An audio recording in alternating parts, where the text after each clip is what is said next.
Tonight on The Chicago Show, Hope and Action. We speak with neighbors of the brand new Obama Presidential Center in Jackson Park. And bear down for Chicago, we're live at Soldier Field as local governments jostle to be the NFL team's new home. Plus, Emeritus Interview. Victoria Ryan brings us her conversation with interim President Henry Beenan as he wraps up his second stint as president. All that and more tonight on The Chicago Show. It's your Chicago news right now. Good evening and welcome to the Northwestern News Network Chicago Show. I'm Lance Wilhelm. And I'm Paris Franzway.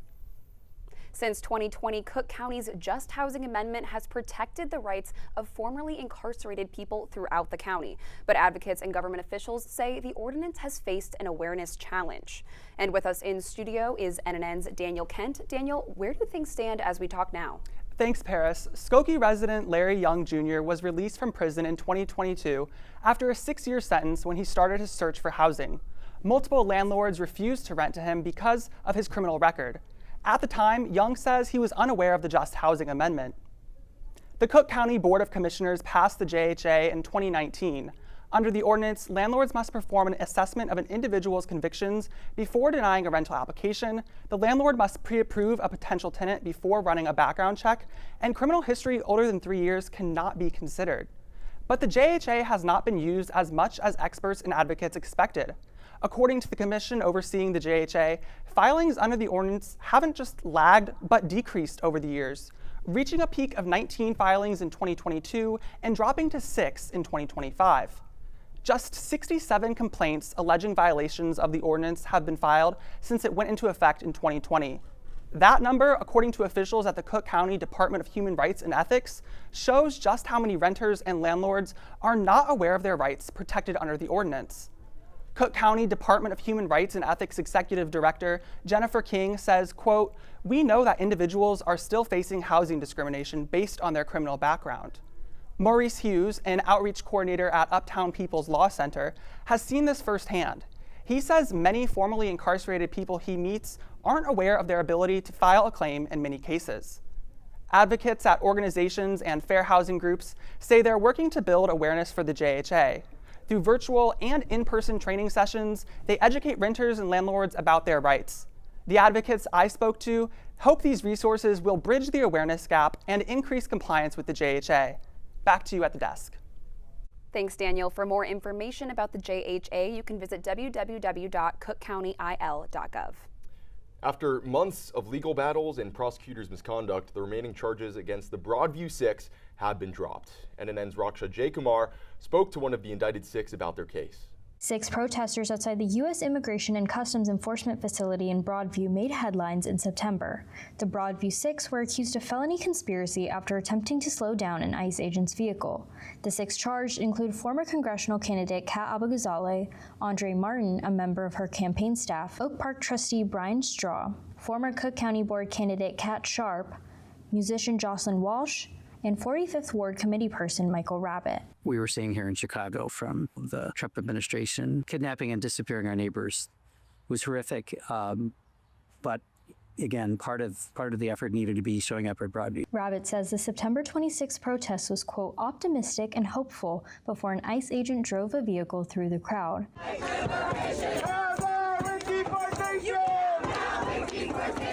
Video shows the 6, among several other protesters, approaching the car, putting their hands on the vehicle and chanting. The car made it through the crowd, causing no injuries. 1 month later, Rabbitt received a call in the middle of the night. It was so shocking when my wife and I were on vacation in Europe celebrating our 30-year wedding anniversary. I was completely taken off guard and shocked that I got a call from the FBI saying not only had there been an investigation, but that I had been indicted. Prosecutors dropped charges against Sharp and Walsh in March, but the 4 others faced charges until last month when a prosecutor admitted misconduct. Judge April Perry, overseeing the case, cited a prosecutor having, quote, substantive communications with grand jurors outside the grand jury room, and a prosecutor dismissing jurors who disagreed with the government's case. Defense attorney Christopher Parenti said on his LinkedIn that the prosecutors, quote, deceived the court and played sleight of hand games with the justice system. NNN reached out to U.S. Attorney Andrew Boutros for comment, but did not hear back.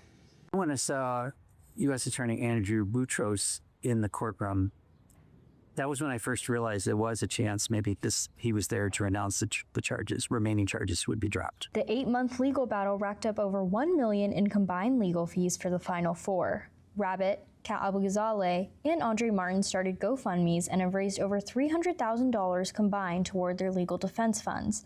In an update to her GoFundMe page, Abou-Ghazaleh said, quote, "Everything we've raised so far has allowed both me and Andre to breathe again, to know we won't necessarily be bankrupt by age 28.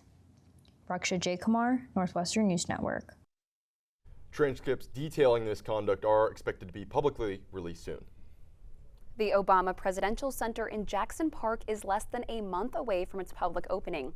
And with great development comes great economic impact for the surrounding neighborhoods. NNN's Chris Kim talked with residents and experts to understand what's expected to come.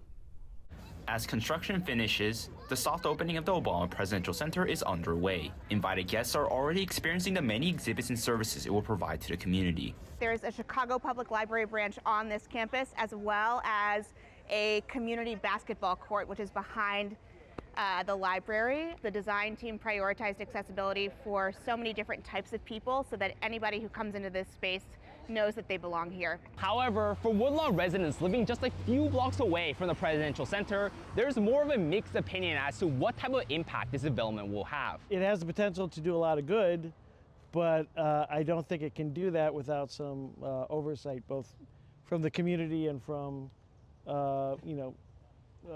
municipal government. Lifelong Woodlawn resident and renter Giorgio Duke says increasing property values risks hindering long-term residents with increasing taxes. Still, he believes the center will be a net benefit to the community. It creates diversity, it brings tourists in, it creates money. So from that aspect, yeah, I think it is a great thing. Community organizations like Southside Together are advocating for regulations ensuring financial stability for residents. The city of Chicago passed the Jackson Park Housing Pilot Ordinance last year, affecting parts of the Woodlawn, South Shore, and Greater Grand Crossing neighborhoods. Some of the law's changes include reserving city-owned lots for affordable housing, prioritizing land sales to neighborhood developers, and expanding tenants' rights to mitigate displacement from gentrification. But Chicago urbanism professor Emily Talon says she believes more measures are needed. Hasn't done enough to help the problem, and it becomes just kind of a band-aid, drop in the bucket kind of approach. Some residents remain cautiously optimistic about the impact the Presidential Center will have. It's an opportunity to see how that can be harnessed for good, rather than just, letting things happen as time progresses. In Chicago, Chris Kim, Northwestern News Network. The Obama Presidential Center will host a 3-day opening festival from June 19th to June 21st. Coming up after the break, we'll tell you the best 5 things you can do in Chicago.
and gentlemen, the Northwestern University Wildcat Marching Band.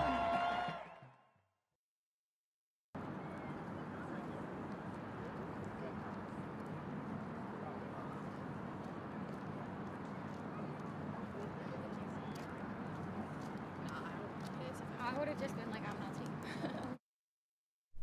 Welcome back. Summer in Chicago brings long-awaited warm weather and plenty of events around the city. The Pokemon Fossil exhibit, which debuted late last month at the Field Museum, provides a one-of-a-kind look at Pokemon and paleontology. The exhibit features fossils from Pokemon like Tyrantrum and Archeops, yes, I had to look up how to pronounce those, alongside real-world fossils like Sue the T-Rex. Tickets for Chicago residents start at $21 and are free for residents each Wednesday. And Friday through Sunday, the world's largest free blues festival will spread its rhythm throughout downtown. Taking place at Millennium Park, the event hosts dozens of performers, including local high schools and world-class musicians from noon to 7:45 each day. More than 500,000 attendees are expected. Visit choosechicago.com for more information. The Gold Coast Art Fair is returning for its 68th year in Grant Park on June 20th and 21st. The fair features over 200 artists from across the country with works ranging from paintings to sculptures, jewelry, and a whole lot more. Pre-sale tickets are $10 and admission is $15 at the door.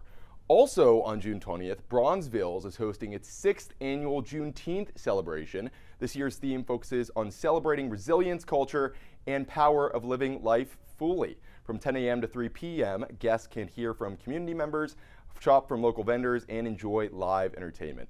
Attendees are invited to wear their Juneteenth or love gear to the celebration. And into July, from the 8th to the 12th, the Taste of Chicago is back. The iconic Food Fest at Grant Park brings together some of the city's best bites. Some of this year's vendors include the Tamale Guy, Cebu Chicago, and Joey G's Mac and Cheese. Paris? Well, it sounds like there's quite a lot of fun things to do coming up. Now, Chicago has a vibrant food scene, but for people living with food allergies, dining out can be challenging. An app that began in the city in 2017 is looking to change that. NNN's Victoria Ryan spoke with the founder. I'm just a mom who wanted my daughter's life to be easier and to have as many options available for her. That's Susie Hultquist, or Susie from Spoken, as she's known in the food allergy community. Hultquist is the founder and CEO of Spoken, a one-stop shop for navigating food allergies. It all began when she struggled to find resources after her daughter was diagnosed with a severe nut allergy. Nobody was building something for this community, and I wasn't willing to wait. I just felt like I had to do it. And this is a look at the app. While traveling, users share reviews of restaurants, food items, and travel experiences for others with dietary restrictions to use. After her career on Wall Street, Hultquist said Chicago was the perfect place to start. I probably went to hundreds of people's houses and watched them play around with the app and hear what they said and what they wanted to do. That really did start in Chicago. Now, Spoken has gone global. We started in Chicago, but we were national within like 3 days. We're in 166 countries right now. Their goal, filling the map with reviews. If we don't have a lot in Montgomery, Alabama, it doesn't matter if we are in Morocco, we need to be in every city. The app also launched the Verified Colleges program, with information on campus dining from actual students at the schools. There's links to everything you would need, who to contact in disability, etc. And it's a very robust offering for consumers. We're not trying to hand out awards. We're trying to get everybody to raise the bar. Hoping to make small steps toward a larger impact. Regulation is a far way to go, and so us as a community need to kind of take it into our own hands. Setting the standard for allergy awareness right here in the Windy City. Victoria Ryan, Northwestern News Network. Spoken is available on the App Store, and more information can be found at spoken.com. Now, the Chicago Bears are practically guaranteed not to be playing in Chicago in the near future. That's right. The legislative session in Springfield wrapped up without tax breaks for a new Bears stadium in Illinois. Joining us live right now from Soldier Field is NNN's Alex Jong. Alex, tell us where the Bears are heading, man. Good evening. I'm standing in front of Soldier Field, the home of the Chicago Bears for over 5 decades. The team has played here since 1971. And in fact, the Bears itself has been in the city of Chicago since 1921. That's over 100 years. And whether you're a football fan or not, you've probably more or less come across their iconic C logo, in which the C itself stands for the city of Chicago. So you can imagine how tight of a bond it is between the city and the team. However, right now, the future of the stadium behind me and possibly the Bears itself is suddenly back in question. Just overnight, Illinois lawmakers wrapped up this spring legislative session without passing a bill that would have created a new stadium authority and tax structure designed to help keep the Bears in Illinois. That bill did not make it through the House before the session adjourned. So what can be said right now is that the Bears will likely leave the city of Chicago. The team is saying it's weighing two leading options for its new home: Arlington Heights, where the Bears already owns land, and Hammond, Indiana, just across the state line. The team is saying that the decision should be made during the summer at the latest. And the question then comes down to what will happen to the stadium. That we don't know for now, but NNN will keep you updated for that. Back to you. All right, Alex, thanks for that live report. And I should say that as long as the Steelers beat them, I really don't care where the Bears play. But all right, heading back to campus, it's time for Sports Night Sports Desk. Chicago Stars were back in action on Martin Stadium over the weekend, hosting current league leaders, the San Diego Wave. The Stars, coming off their first road win of the season, looking to capitalize on the Wave's surprise defeat by Orlando last week. 2 minutes in, Waves start crashing down on the Stars' plans. San Diego's Dugino weaves around the defense, strikes this one deep back into the back of the net from the center of the box. Wave up 1-0 early. Stars back on it, looking to level the game. Ryan Gerace ahead of the defense. Shots! Shots! There we go. Saved by Bibi Haracic. Katie Atkinson showing her goal-stopping ability for Chicago, defending this 25th minute chance, just like that. There we go. Still a 1-goal game. Stays really quiet for another 80 minutes, but late in stoppage time, Stars' last gasp, a 97th minute strike from Jordan Hudema, goes into the goal, but overturned by VAR. No goal, and the Stars' faithful very, very frustrated. And just as quickly, the dagger from Trinity Byers' 112th minute goal seals the game for the Wave, 2-0. Stars now second from the bottom of the league. They're off this month for international break, but will be back in Evanston on July 5th to face the number 2 Utah Royals. Coming up, NNN sits down with President Beenan for an exclusive end of presidency interview. We'll be right back.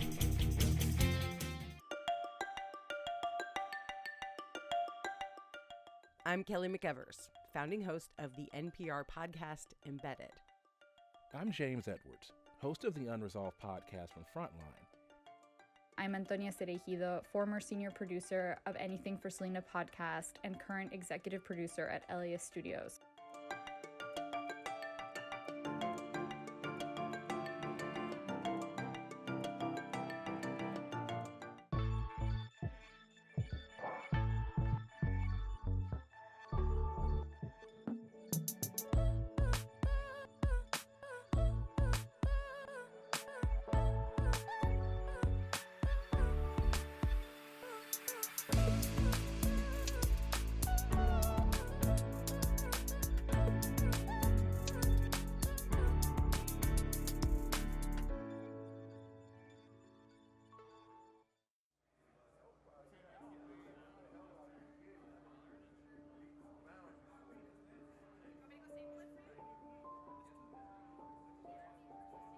Trying to work my way out of the prison system was the most difficult challenge of my life.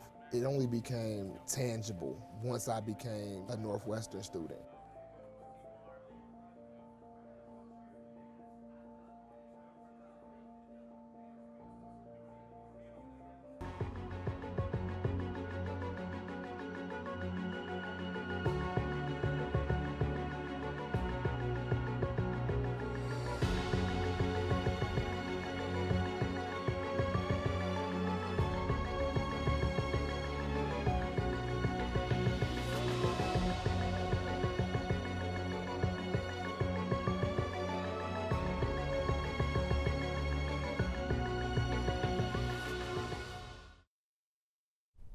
As you probably know, a Chicago restaurant served as inspiration for the hit TV show The Bear, and then Shauna Polster sat down with the owner to find out how he became Mr. Beef. Every day, people line up on Orland Street to try Christopher Zucchero's Italian beef sandwiches. I'm the, I guess now owner, boss's son of Mr. Beef on Orleans. Zucchero's father Joe opened Mr. Beef in 1979. Chris took over when he was 21 and has officially owned the restaurant for 2 years. But I had been working here most of my life, so from the time I was a little kid, my earliest memories, probably going back to when I was 3 or 4, are here at Mr. Beef. Zucchero's childhood friend Christopher Storer used Mr. Beef as the basis for his show The Bear. Now, Mr. Beef is more popular than ever. I'm honored that he chose this place as the setting of everything he could have written about, you know, to kind of have to use the blueprint here of all places is crazy to me. Manager Jason Trapp has been friends with Zucchero since they were teenagers and now works closely with him at Mr. Beef. He can handle like everything like nobody else. He could take 50 people's orders at one time and make all the food and do everything at once. I mean, he can multitask like nobody I've ever seen. Thomas Burton also found a home as a regular at Mr. Beef. He befriended Zucchero, who gave him a place to work after retirement. Well, I came in here 40 years ago and for a sandwich, and then I guess I just kept coming back and I became friends. Zucchero says he is grateful to own Mr. Beef and continue his father's legacy. It's just what we do. We do Italian beef here, and I love doing it, and Jason loves doing it, and everybody loves doing it. Serving up sandwiches, stories, and smiles. Shauna Polster, Northwestern News Network. Well, you can check out Mr. Beef at River North to try out their famous Italian beef sandwiches and get a closer look at the restaurant for yourself. The Belmont Sheffield Music Fest has run on Memorial Day weekend for the past 41 years, kicking off a season of free music and community events in Chicago. NNN's Nora DeCruz listened in. Day to night, the Belmont Sheffield Music Fest brings bands from all over the city to Chicago's North Side. The Free Street Festival attracts hundreds to Sheffield Street to kick off the summer and Chicago's festival season. It's a big job for organizers, but they say it's worth it to get people together. There's tons of pressure, but I love my job. Festivals get started and the city gets alive. In its 41st year, the festival welcomed guests of all ages. It's a thing that we do every year with a group of our friends, so we make it kind of a tradition to at least come on the Sunday of the festival. Talia Witkowski is a college student back home in the city for only a week. She says visiting Sheffield Street with her friends is first on her agenda. Had to come here to see like the nightlife, and also we do this like tradition every year. We get a photo booth for it. We've done it for the past like 4 years. Photo booths, food, and vendors also from the festival community. Pilsen artist Mary Schumann and her husband have been setting up shop at the festival for over a decade. It's kind of like the nexus of a few different neighborhoods. You're going to see people that you might not always see. Located right off the Belmont station between Lakeview, Lakeview East, and Lincoln Park. And a sense of community within a very large metropolitan city like Chicago. It's especially important at a time where the world is fraught. Chicago can stand tall against a lot of the rage out there. We might just make it after all. Standing shoulder to shoulder for good music and spirit, right here in Chicago, Nora DeCruz, Northwestern News Network. Thanks, Nora, for bringing the music to us. Chicago's Free Street Festival season continues every weekend this summer. Now, staying in Chicago or Evanston this summer, well, we've got your transportation outlook when we come back.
and gentlemen, the Northwestern University Wildcat Marching Band.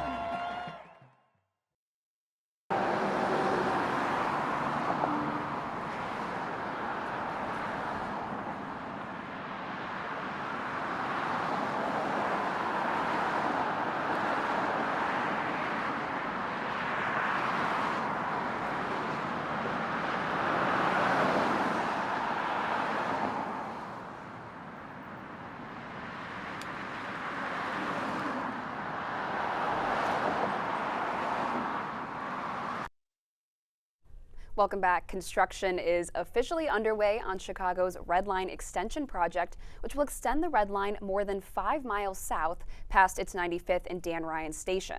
The project is estimated to cost $5.7 billion. The Red Line extension will give neighborhoods on the far south side access to the Loop, O'Hare International Airport, and more. It includes stations at 103rd Street, 111th Street, Michigan Avenue near 115th Street, and 130th Street. The project is expected to be done in 2030.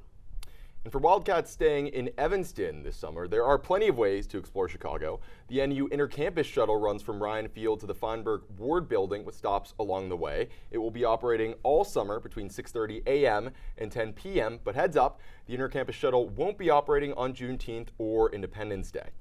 Students can also take the Purple Line Express into the Loop during rush hour or transfer to the red, brown, or yellow lines. If you're looking to visit Ravenswood or Wicker Park, the Metra's Union Pacific line is a quick way to get there. But make sure to check online when the trains arrive at metra.com/schedules. So whether you're heading into Chicago for work or to explore, there are many ways to get from Evanston to Chicago this summer.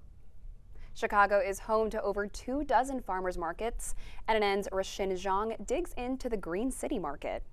5,108 people and 314 dogs. 3 hours in, Green City Market's Lincoln Park location is already packed. Founded in 1999, the Food Only's Farmers Market draws around 60 vendors, all coming from within 100 miles of Chicago. Adele Jennings says it's her 3rd season at the market, and she's here to challenge expectations. What looks like cheese at first glance is actually a range of tofu products, which she says can open people up to a whole new cuisine. And beyond building a customer base, the market may be the secret recipe to the incoming Yo Freshman's success. My favorite vendors is Mark, my popcorn vendor. I wrote about him in my college essay. Julie Myers has been coming to the market for 22 years. This past Saturday, she picked up sweet potatoes, beets, sunchokes, and extra carrots, all for Marty's carrot obsession. You know, food is like medicine. So if you put healthy food in, you're healthy. If you put, unhealthy food in, it makes you feel bad, right?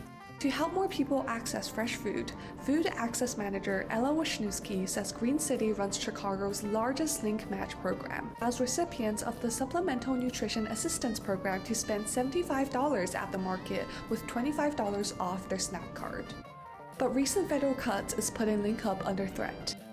Passed under the Trump administration in July 2025, the One Big Beautiful Bill Act would cut nearly $300 billion in SNAP benefits through 2034, according to the Congressional Budget Office. Wisniewski says the market has already seen around a 20% reduction in link match customers. Interacting with our wonderful SNAP customers has really enforced for me, these really are people who are hardworking, who are trying their best to get by. But the fight is far from over. Wisniewski is encouraging people to donate through Green City Market's website to support SNAP matching and its sustainable agriculture education programs. Rashin Zhang, Northwestern News Network. Green City Market is open every Saturday in Lincoln Park from now through November.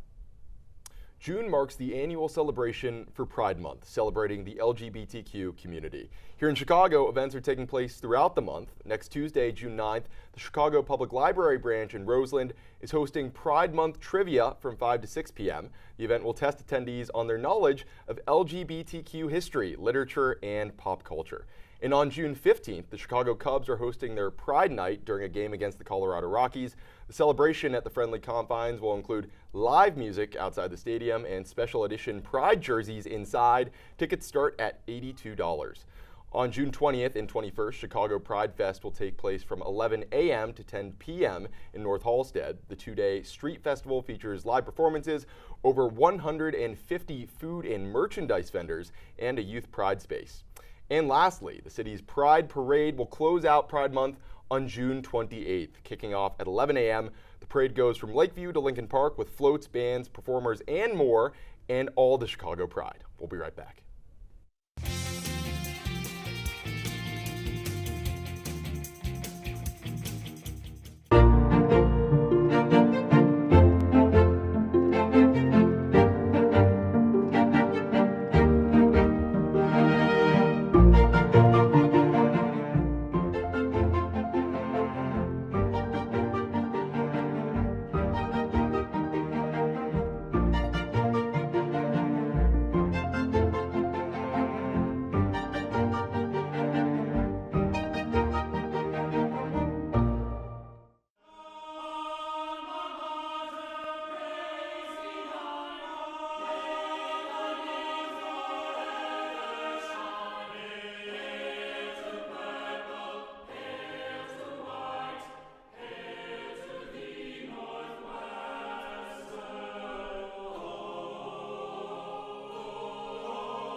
Ladies and gentlemen, the Northwestern University Wildcat Marching Band.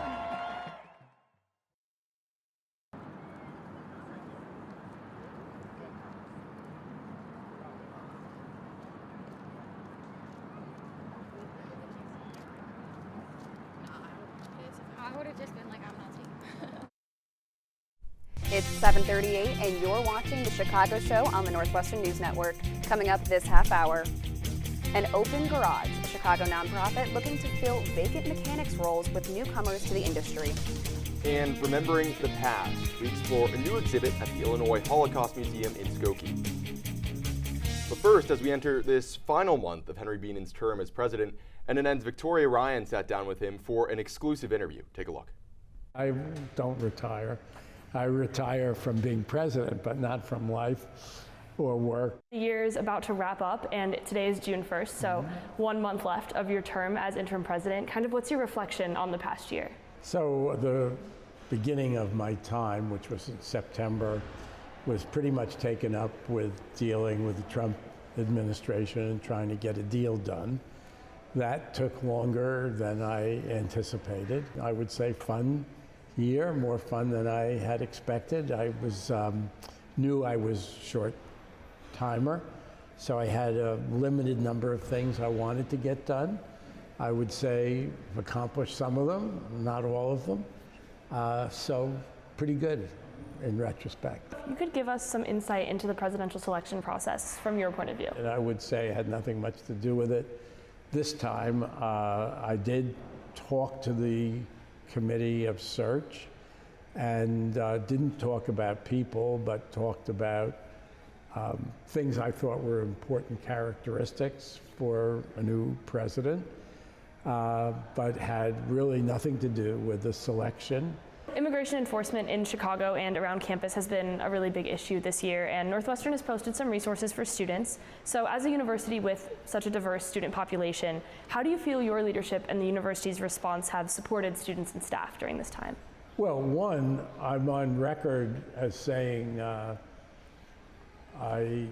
don't very much like the immigration policies of this administration. We've always benefited as a country from having an influx of highly educated people, particularly after World War II. So for science, for the arts, for culture, it's a very self-defeating policy to cut people off. Our student body at undergraduate and graduate levels is richer if it's diverse, if we have streams of people coming from different parts of the world. It helps all of us be better educated. The agreement with the Trump administration to restore federal funding had a mixed response from the Northwestern community. Can you walk us through your decision-making process? Well, first, I would say in some ways I agree it had a mixed response, not from our scientists and engineers. These were not issues we could throw open to a broader public of students, faculty, even board members, and have those conversations. One of the problems with dealing with the federal government is you didn't always know who you were dealing with. It was sort of like throwing a bottle into Lake Michigan with a message and you're sort of waiting for a reply, which was frustrating. Our thanks to Victoria for that important interview. To watch the full conversation with President Beenan, check out NNN's YouTube page. For vintage shoppers, summer in Chicago means market season. Citywide vintage markets offer everything from antique furniture and vintage clothing to vinyl records and collectibles and handmade goods. Now, joining us in studio is NNN's Chelsea Robinson with your guide to the markets. Chelsea, where do you think that I should go first if I'm looking for some vintage shopping? Located in the West Loop, Randolph Street Market is one of Chicago's best-known vintage and antique events, acclaimed by outlets like Agricultural Digest and USA Today. More than 200 vendors gather to sell vintage fashion, furniture, artwork, jewelry, records, home decor, and antiques. Held at 1340 West Washington Boulevard, the market takes place on select weekends, with the next dates on the weekend of July 26th and 27th. Stepping into the city in 2021, Vintage House Chicago is a bi-monthly vintage and handmade market that operates at rotating venues across the city. Each event features a new mix of curators. Vintage House recently opened its first brick-and-mortar shop in Wicker Park at 1433 North Milwaukee Avenue, featuring year-round rotating vendors. Then, with roots dating back to 1912, Maxwell Street Market is Chicago's oldest outdoor market. Held one Sunday a month from May through October on historic Maxwell Street, the market features an eclectic mix of vintage finds alongside international street food with long-standing ties to the neighborhood, live music, and free walking tours to learn all about historic sites and architecture. The market runs from 10 a.m. to 3 p.m. with its next date this Sunday on June 7th. Finally, the Andersonville Vintage Market is a vibrant outdoor pop-up in one of Chicago's most distinctive neighborhoods. Held at Ashland's Catalpa and running several times throughout the year, with its next date on July 12th. The market features a rotating lineup of Chicago's top vintage vendors, open from 11 a.m. to 5 p.m. Back to you, Paris. Well, thank you for that breakdown. It sure seems like there are a lot of options to choose from. You can find out more information, including upcoming dates on all of these markets, on the Choose Chicago website, so you can shop for your next iconic summer pieces all season long.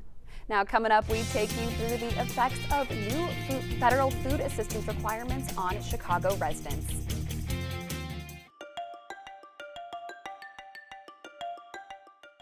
I'm Kelly McEvers, founding host of the NPR podcast Embedded. I'm James Edwards, host of the Unresolved podcast from Frontline. I'm Antonia Cereijido, former senior producer of Anything for Selena podcast and current executive producer at LAS Studios.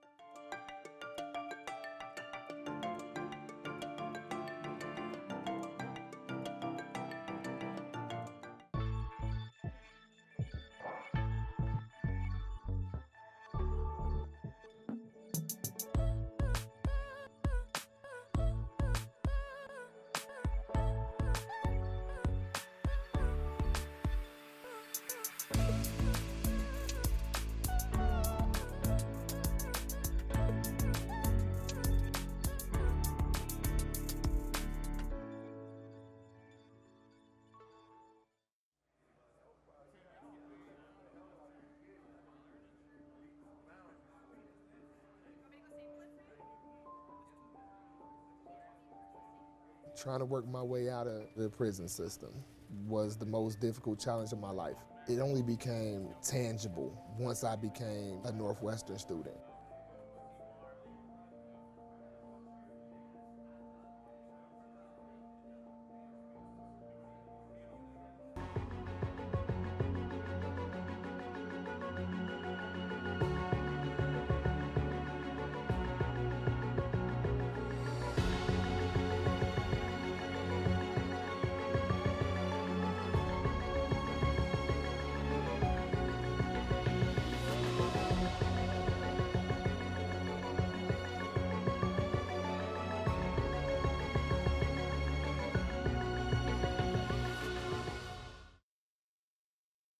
A federal law is upending food assistance for hundreds of thousands of Illinois residents, and forcing some to make difficult choices to keep their benefits. NNN's Alex Jong has the story.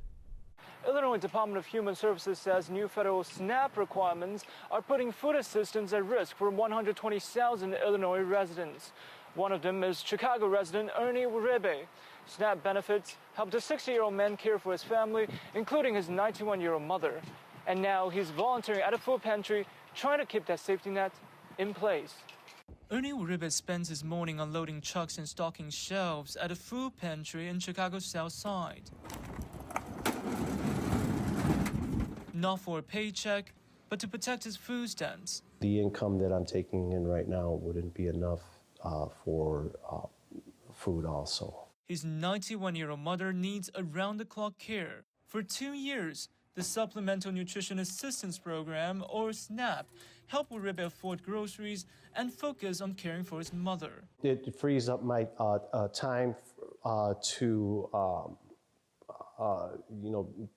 be able to take care of her. That changed February 1st. The One Big Beautiful Bill expanded SNAP work rules. Now able-bodied adults without dependents between 18 and 64 are required to work, volunteer, or train at least 80 hours a month to keep their benefits. The first cuts hit Illinois residents May 1st. We saw 120,000 individuals lose their SNAP benefits, and that means losing literally meals off the table. At the Greater Chicago Food Depository, which supplies over 850 pantries, volunteers are packing more food after the cuts. For every meal that a food bank provides, SNAP provides 9. The depository is pushing 3 bills in Springfield, including a one-time payment for those who lost benefits and protection for immigrant and refugee SNAP recipients. The more SNAP is cut, the more we can't fill that need. Recipients can check their status through the Illinois Department of Human Services website, report hours or exemptions through Manage My Case portal, or contact the local Family Community Resource Center. Reporting in Chicago, I'm Alex Jong, Northwestern News Network. Alex, thank you. Governor J.B. Pritzker's office says the state could face up to $705 million in new annual costs to fund SNAP. Gentrification occurs when investment and the arrival of higher income residents transform a neighborhood. And while it can bring new businesses and economic development, it can also raise the cost of living and displace families who have lived there for generations. Our Micaela Rivera Porras has the story of how this is happening in Latino neighborhoods in Chicago. In the streets of some Latino neighborhoods like Pilsen or Little Village, there used to be murals everywhere. However, now they share areas with new buildings. For some, this means development. Meanwhile, for others, this represents the probability of not being able to live here anymore. Because we're after that American dream, and we finally got it, and then somebody comes and it makes it into a nightmare. Between the 1950s and the 70s, thousands of Mexican families moved to Pilsen and Little Village after being displaced by urban renewal projects. There, they've built communities rooted in Latino aesthetics and values. But today, rising investment and housing costs are fueling gentrification. Baltasar Enriquez is the president of the Little Village Community Council. He moved here with his family when he was only 11 years old. We have seen investors constantly harass us to sell our property to them, and then they rehab it and upgrade it, and then they charge an exuberant amount of rent for a 2-bedroom or 3-bedroom. So that begins the displacement of our people. For Enriquez, the situation is personal. We were paying $4,800 a year in property tax. Now we're paying $7,800. So do we pay the taxes? Do we pay the gas bill? Do we pay the light bill or the water bill? Real estate experts don't think the same. Miguel Chacon has lived in Pilsen for over 30 years, and he now works as a real estate broker in the area. The fact is that property values have increased, and they've increased because more people are moving back to the neighborhood. It's becoming more desirable. Is that the majority of the people that are gentrifying the community are Latino professionals. They have gone to college, they have done well. Unless we can get people to acknowledge that they are exactly what they're against, I think we're going to continue on this battle of blaming others for changing the neighborhood. Local advocates say there might be a solution. Javier Ruiz is the member of a board of directors of the Pilsen Alliance. I mean, we need a lot of reforms, right? I mean, we need to fight for, rent control on a state level, tenants protections, more fair property tax system. Right now, corporations don't pay their fair share a lot when it comes to property taxes, so that's something that needs to be fixed. The local zoning board has also joined the conversation. There's some developers who really are just looking about investment, and there are some that really do want to invest in the community. And while we understand, they need to understand that we're going to be in the way. Those developers that displace, we don't try to recommend them to move forward unless they have their legal right to do so. For many families who have called Pilsen and Little Village home for generations, the question isn't if their communities will change, but whether they'll still have a place in them when they do. Reporting from Chicago, Micaela Rivera Porras, Northwestern News Network. To contact the 25th Ward Zoning Advisory Board, you can visit their website at 25thward.org. According to the National Automobile Dealers Association, the automotive industry is in a technician shortage. One nonprofit repair shop in Ravenswood is trying to close that gap while creating more space for women and non-binary mechanics. NNN's Margaret Gonzalez has more. Lisa Thompson started auto repair shop Mecanista with one experience in mind.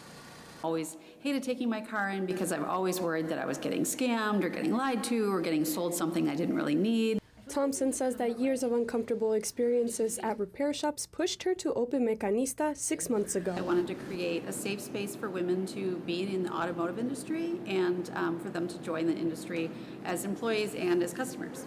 That vision is part of a larger issue in the automotive industry. Data from the U.S. Bureau of Labor Statistics shows that women make up only about 2% of the automotive technicians nationwide. The industry is also facing an overall shortage of 37,000 technicians, a gap identified by the National Automotive Dealers Association. Educators across Illinois say that the shortage is already impacting everyday drivers. If you go to the dealership, it takes 3 to 4 weeks to get your car serviced now because they don't have technicians. Now, Mecanista plans to train women and non-binary students through workshops and paid apprenticeships.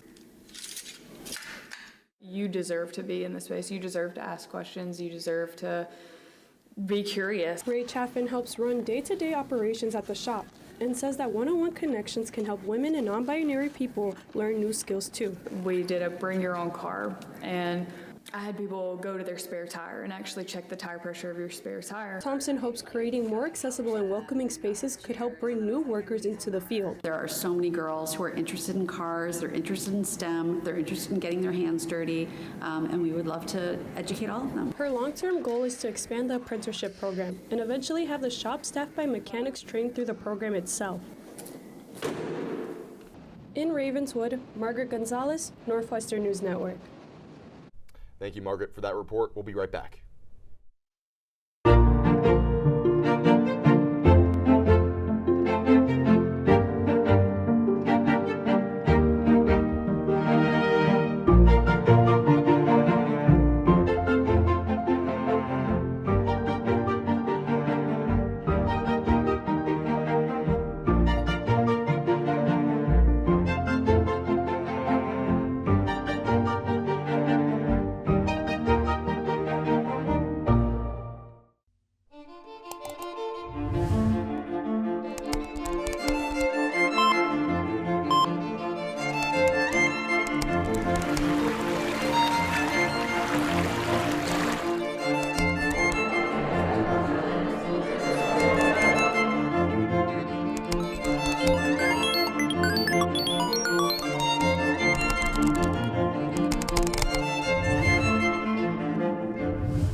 ladies and gentlemen, the Northwestern University Wildcat Marching Band.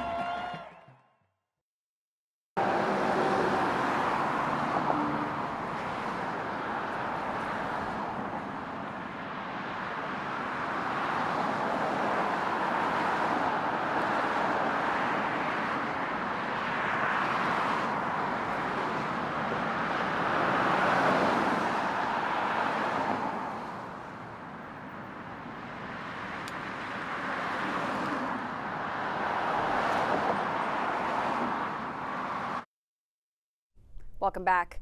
The Illinois Holocaust Museum launched a new exhibit at their downtown location. NNN's Nina Bowens takes us there. The town became a ghetto. Conditions were terrible. Stories, historical items, and innovative exhibits are drawing crowds to the Illinois Holocaust Museum's satellite location in downtown Chicago. Their typical location, a 65,000 square foot building in Skokie, closed last summer for renovations.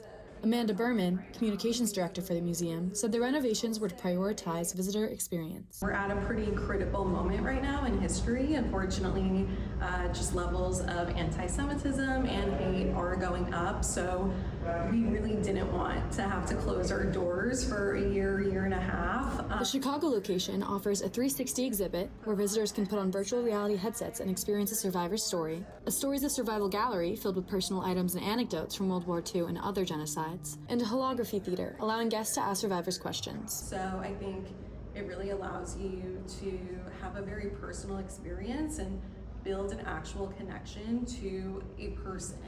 One of those survivors to connect with is Sam Harris, who passed away last month. His is one of many stories in the museum's holography theater. I only wish that there was something more I can do as an individual. The best way to help it is through education.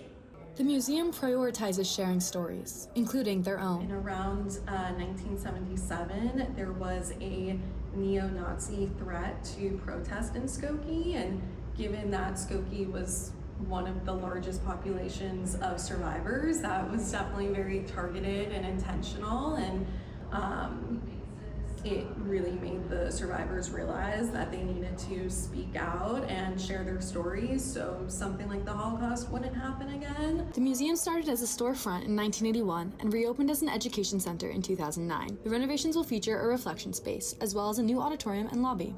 Nina Bowens, Northwestern News Network. For more information about the museum or its exhibitions, visit their website at ilholocaustmuseum.org. Now, after the break, we are getting put to the test.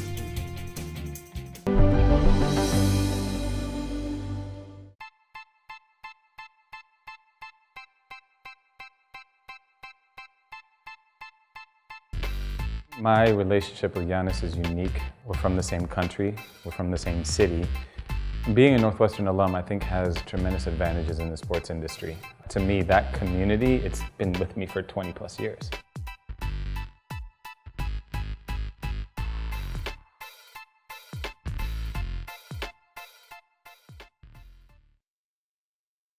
All right, welcome back, folks. Paris and I truly do not know what's about to happen, but the teleprompter is telling me that Victoria Ryan is joining us in the studio with the NNN quiz. Victoria, what's this?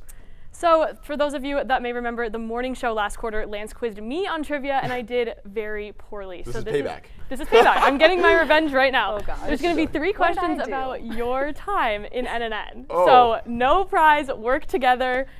Here we go. Okay. Okay. Question 1. What color was Paris's outfit in this package when she covered the garage? I need to look at this. Your options are A, green, I know. B, red, C, blue, and D, purple. I know. Can I guess? I don't. Wait, but I know. You can guess. I'm guessing you wouldn't wear green or red. I'm guessing it's blue. It is blue. Is it this one? Okay. No. Yeah. Let's see our answer. Let's see our answer. Oh, it is blue. But not this blue. I dress. remember. No, That's okay. crazy because that was my first ever live shot, so I was very nervous. I had to pick out the right outfit. Definitely, High stakes, definitely. high Well, I stakes. like the tie-dye too. I think that's a good touch. Yeah. So number 2, what is Lance talking about in this very nondescript screenshot from a preacher broadcast? All 4 of these answers are stories he has actually covered. These are real? A, Evanston Crime App. B, gay opera. C, Norris. D, summer research. These are all real stories. I'm gonna guess. I'm gonna go gay opera. No, I'm gonna for say Pride Month. It's either Norris or summer research, but I think I'm gonna go with summer research because you're at the board explaining things. I do remember all these. I don't know why I would be at a monitor for a gay opera, but again, You never I'm know. gonna go Okay, with that. let's see that answer. It is C, Norris. That is by far the most boring. Well, unfortunately. But you did do stories on all of these if you go through the archives. Okay, so none of us got it. Okay, third question. Including today, oh boy. how many times have you anchored together? I know. She said never. Okay. Never. This is our Well, this first. is including today, so the answer would so be once. Once, okay. Including I today, one agree. time. One Including time? today, one time. Okay. Because I remember we've done panels together, but we've never anchored together. Survey says twice. Twice? Fortunately, yes. When did we anchor together? What was the other one? A Politicat, probably. It was a I Politicat. guarantee you it's a Politicat. Sophomore year actually. Politicat. Sophomore year No, Politicat. that makes Yes. sense. Okay. That Well, does make thank you sense. all. You did much better than I did in the morning show. So. Well, yeah. to be fair, it was much harder questions, I will say. Yeah. Yeah. Well. Yeah. Well, and if you didn't know, this is not only our last show of the year, but also Paris and I are seniors, so this makes it our last show ever. So we wanted to say a couple quick words. First of all, I mean, it's hard to put into a few short TV-friendly sentences to describe just how NNN has been for us. NNN is not only special because of the great training ground it is for all of us young journalists, but also because of the fantastic people here. We often say NNN is like a family, and that couldn't be more true. Not just the people on camera, but all the people who you never see behind the scenes in the control room, and also our incredible faculty, Catherine, Matt, Larry, Ivan. I can't say enough about all of you guys and all the people here for making this a special time for me and for creating such a great platform for me to build what is hopefully a really long career in broadcast news. Of course, Lance said the big thank yous, but again, thank you also to all the amazing people that I met covering these amazing stories over 4 years. So many great experiences have really come out of NNN, and I'm so thankful to everyone who poured into the girl who came here knowing nothing about broadcast journalism, the teachers, the students, the advisors, who've helped create the broadcaster that I am today. NNN has really just become such a family. We're all friends outside of this, and I'm so thankful for the time I've had here, and I know I'm really going to miss it. Well, that is all the time we have for tonight on the Chicago Show on the Northwestern News Network. For the very last time, I'm Paris Bransway. And I'm Lance Wilhelm. Thanks for a great year, and have a great summer.